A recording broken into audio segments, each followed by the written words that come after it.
Majesties, I speak on behalf of all of my fellow Americans in welcoming you to the United States.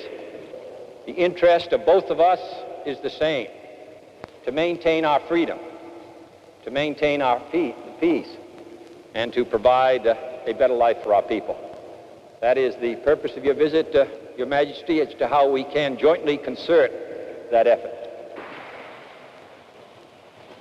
Mr. President, it's a most pleasant opportunity for the Empress and myself to be able, thanks to your very kind invitation, to visit your great and beautiful country. Today, the name of America has a magic meaning for the most distant communities of the world. I bring with me the heartfelt greetings of my countrymen to your people, with the expression of their sincerest feelings of friendship. And I extend to you, Mr. President, my warm wishes for the happiness and prosperity of your great and noble nation.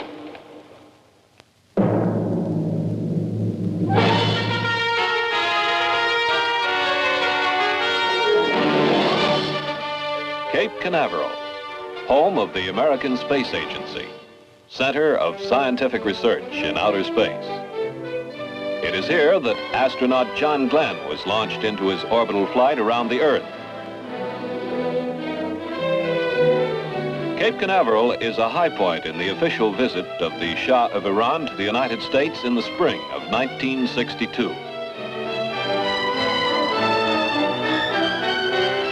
To thrust man and equipment across the threshold of space. Canaveral's purpose is simple, its job complex.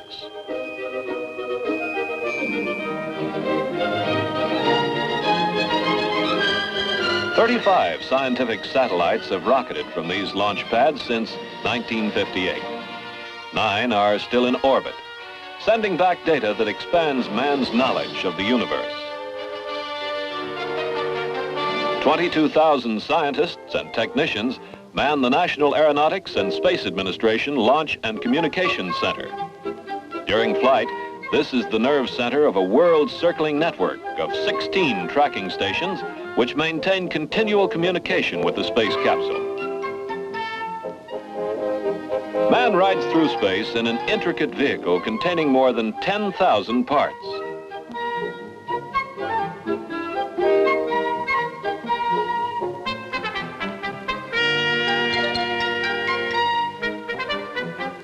In coming years, Cape Canaveral will launch a 3-man spacecraft to the moon.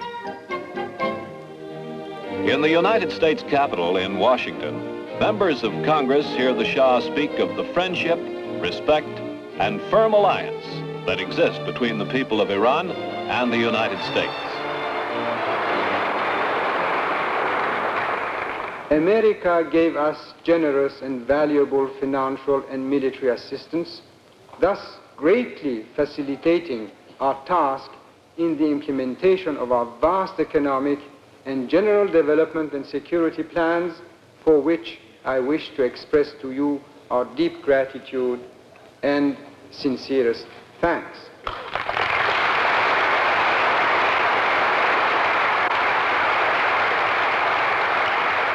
We are absolutely certain that the freedom and security of peoples around the world, as well as your own security, depend upon the will and determination of the American people to continue with the struggle without flagging. We hope that you decide, as you have in the past, that it is worthwhile. But I can assure you that whatever your decision may be, that the people of Iran have not maintained their freedom for 2,500 years in order to now surrender.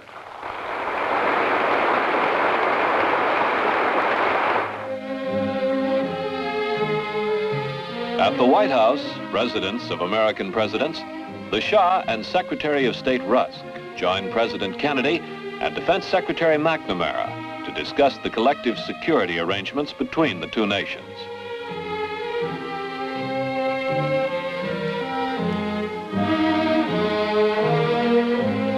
President Kennedy and the Shah agree on the value of continued assistance to Iran's economic development program.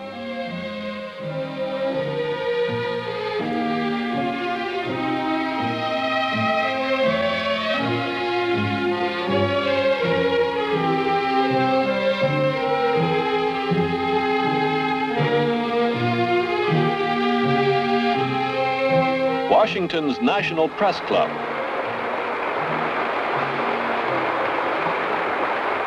The Shah addresses correspondents of the world press, reminding them of Iran's significant place in history and its position in the front line of freedom. He speaks of the economic and social reforms now underway, noting that Iran is moving forward with vigor, purpose, and stability. With the implementation of the vast program of social and economic reform to which we have set our hands, and with the self-reliance which springs from a strong and ancient nationalism and faith in the righteousness and integrity of our cause, Iran will advance in the right direction. With the support of our friends, the great country of America foremost among them, who take their stand on the same front with us and share in the defense of the same ideals and a similar way of thinking and living, we shall pursue our course.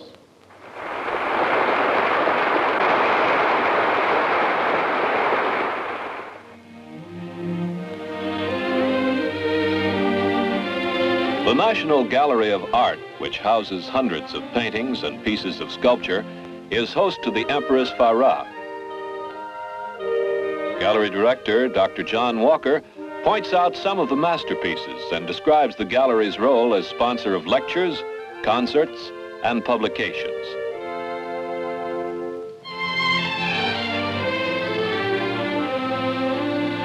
There is much for the sightseer in Washington. For the Empress, it includes the Octagon House, an example of early American architecture.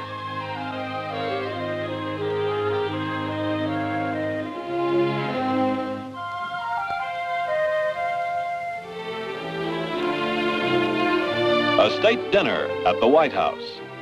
Vice President and Mrs. Lyndon Johnson are among those who join President and Mrs. Kennedy in honoring His Imperial Majesty and the Empress.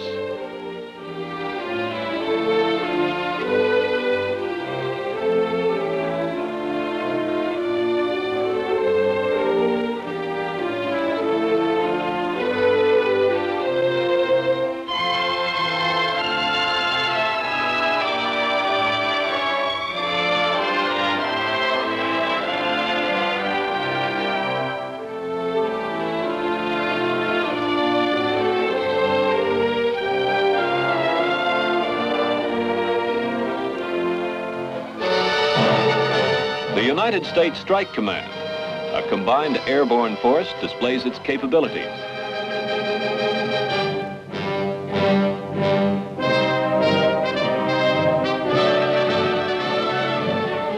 The soldiers of this command stand by on constant alert, ready to fly in a matter of hours with full equipment if needed at a troubled spot anywhere in the world.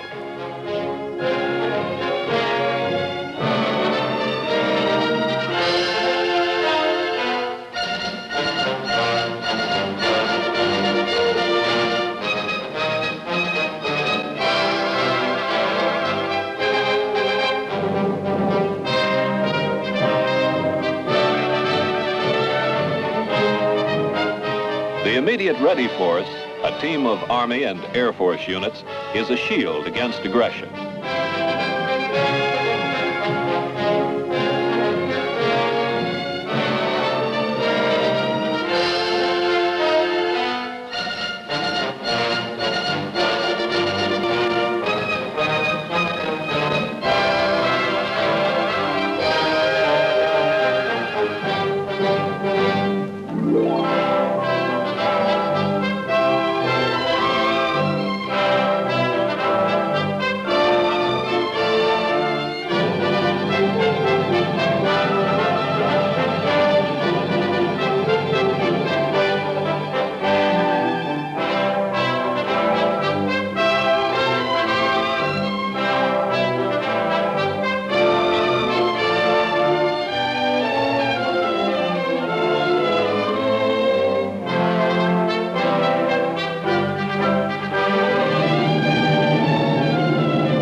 United States Marine Corps demonstrates for President Kennedy and the Shah a new short airfield, half the normal length.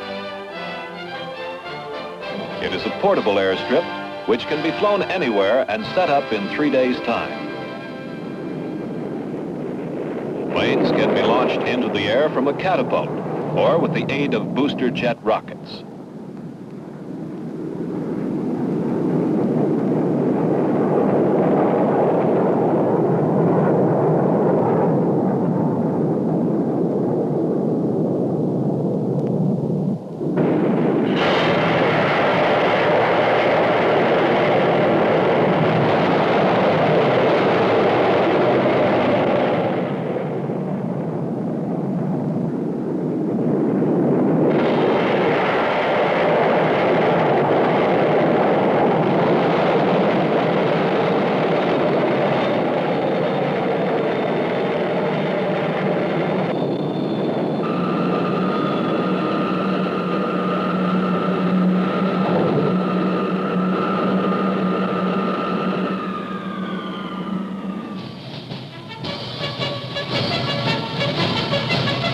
Marine Corps Amphibious Training Base at Camp Lejeune, North Carolina, on the Atlantic coast, prepares a beach assault exercise for President Kennedy and the Shah.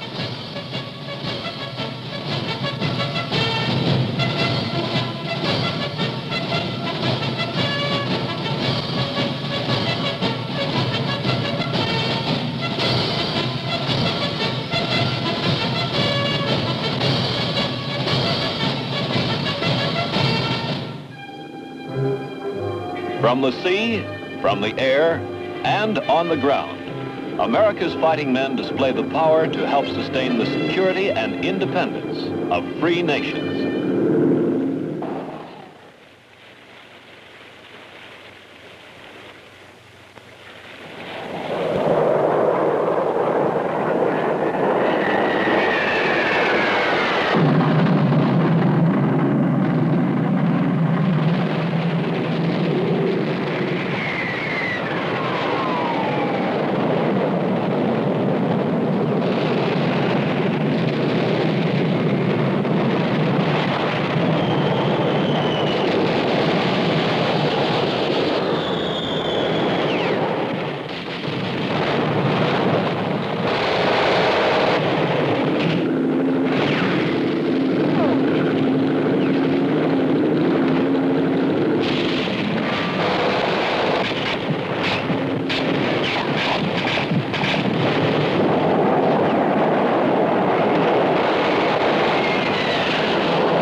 New York City, home of 8 million Americans, descendants of almost every race in the world. The city extends a traditional welcome to the Shah and the Empress with a shower of paper streamers and confetti as they drive up Broadway.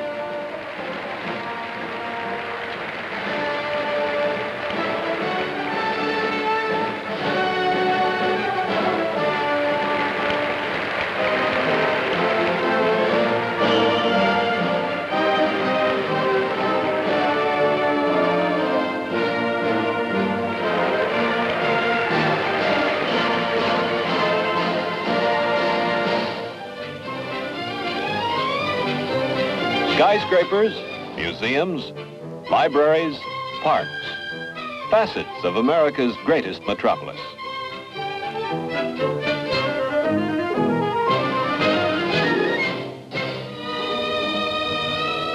More than 1,200 friends and benefactors of the Near East Foundation fete the royal visitors at a reception and dinner. For 17 years, this foundation has carried on a program of cooperative training to assist agricultural development in Iran.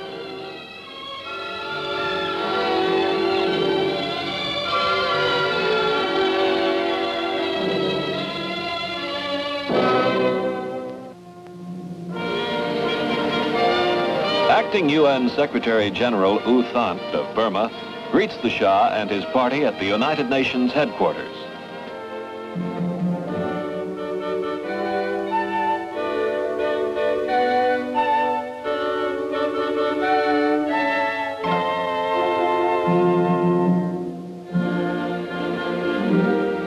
Iran is one of the 50 charter members of this world organization, which in its earliest days supported the national integrity of Iran.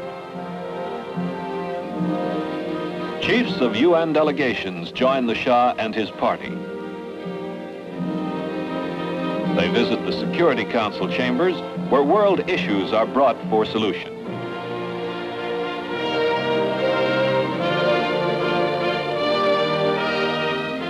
The United Nations headquarters, a beacon of hope for world peace.